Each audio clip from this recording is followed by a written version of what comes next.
Hey, I'm Lindsay, and I'm learning to build guitars. If I'm gonna actually do this well, I'm gonna have to build some kind of bench and probably some other workspace stuff because, yeah.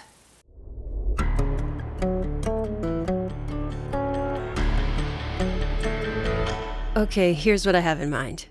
I'm gonna build a bench that has a lot of built-in hardware and features.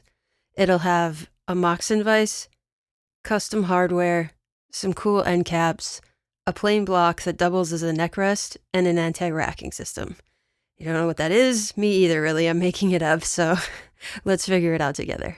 So first, I need to cut the boards to length. Then I glue them all together, and yes, that's way too much glue, but more is better, right? After scraping all the dried glue off, I sand it with rough paper and try to get it fairly flat.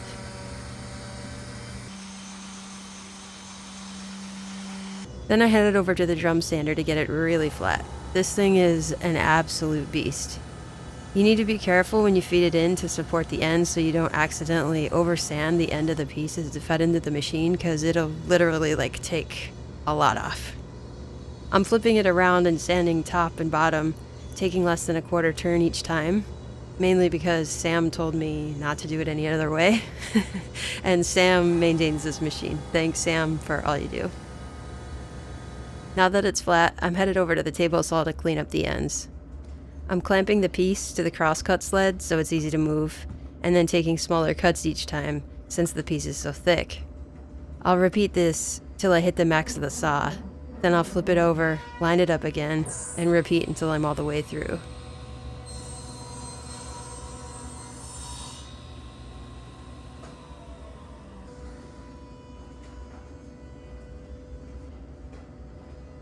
I'll do that on both of the ends, of course.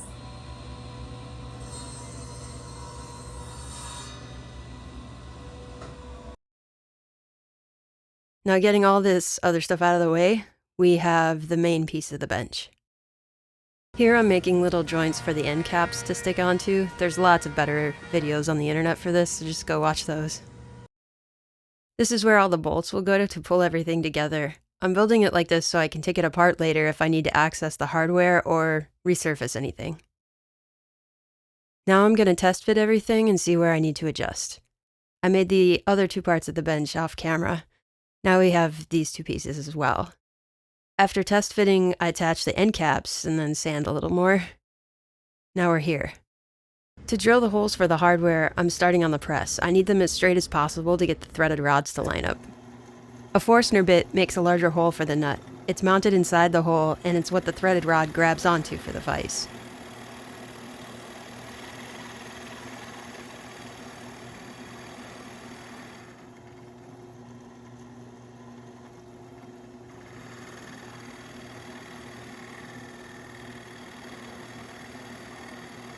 Now that everything is nice and flat, I'm going to ruin it all with a hand router so I can try an experiment. I'm going to try to make a sliding bench dog for smaller pieces that need to be held tightly.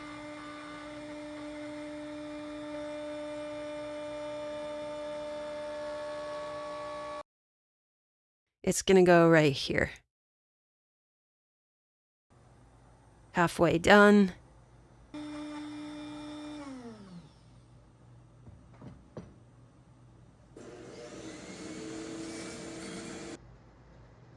This is some cheap hardware I got online. It's small lead screw hardware. The idea is it'll slide back and forth, and then I'll make this lid too.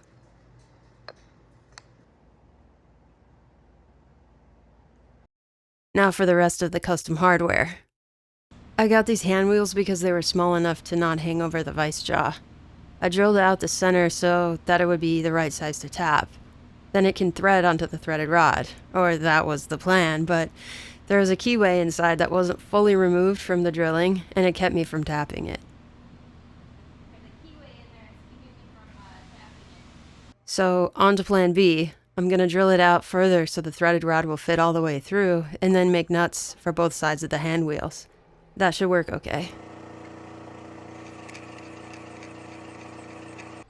While I'm at the mill, I have some brass bushings that are just a little too small on the inner diameter for what I need. So I'll drill those out too. And yes, Wally, I forgot to oil the part. Wally taught me how to use this machine, so thanks, Wally.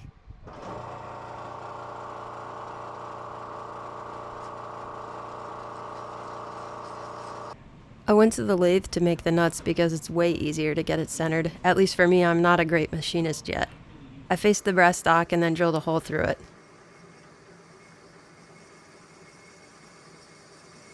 Now I'm using that same eBay Acme threaded tap to cut the threads.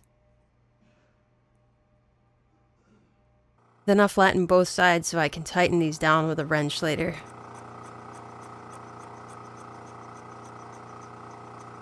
So far so good, but I'm not great at parting off, which is how you cut through things on the mill. And it can be dangerous if you do it wrong, so I tried a hacksaw, and that sucked. So I made this clampy guy. I'll use it on the horizontal bandsaw to make the cuts.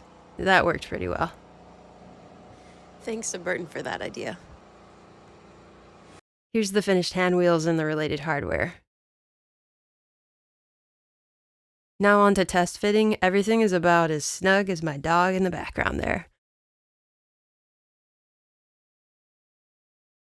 Tightening the bolts on both sides of the wheel worked out and everything threads, so that's great.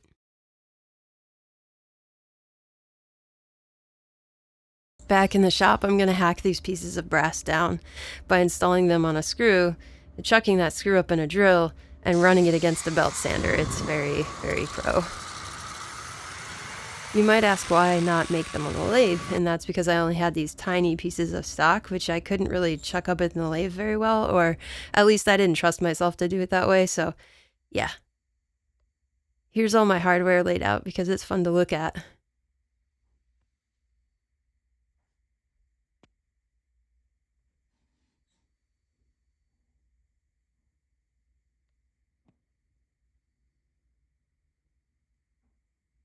And then I made these aluminum bench dogs too.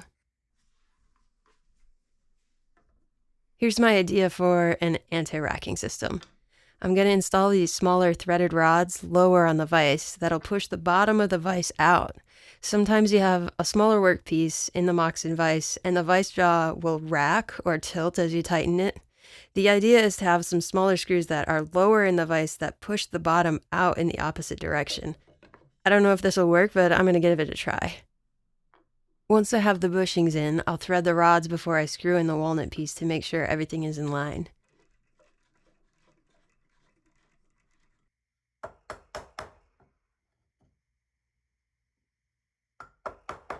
Here, I need to cut out some square recesses with a chisel. I'm going to install some brass blocks here that those anti-racking screws will run into so they don't just chew into the wood.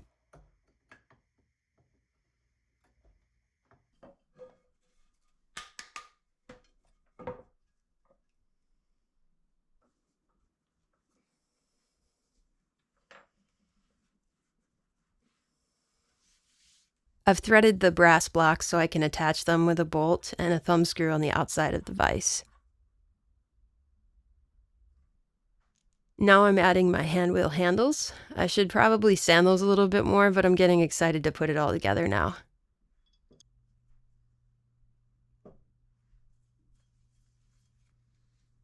I'll add the bushing into the vise, then I can thread that rod into the nut that is now embedded inside the bench.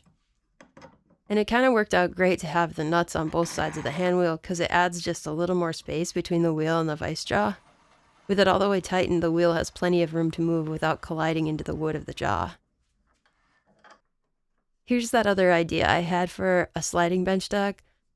I machined a little part for the top of the lead screw nut where I can drop a smaller bench dog down through the cover plate when I want to use it.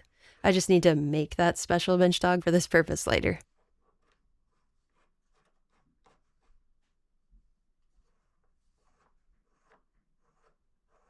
Then I added self-adhesive rubber cork stuff to the jaws so I don't mark up the workpiece, and some hanger bolts with thumb screws on the end to hold a piece of walnut.